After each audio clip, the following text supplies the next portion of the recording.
important tips for students while they are on clinical rotation.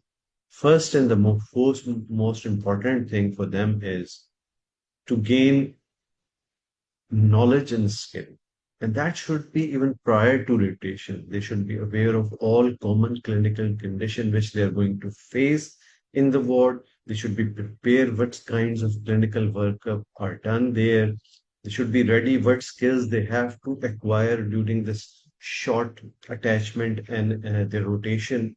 Now, during rotation, because of this background knowledge, you will find a lot of things unusual, clinical questions, which if you ask for seeking clarification, that shows your interest in clinical management of the patient. Similarly, skill sets, how to achieve different skill sets, what is important. So ask questions with your seniors.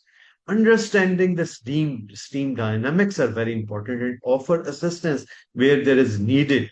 That will really create a very positive impression, and all the rest of the team member will be very helpful to you.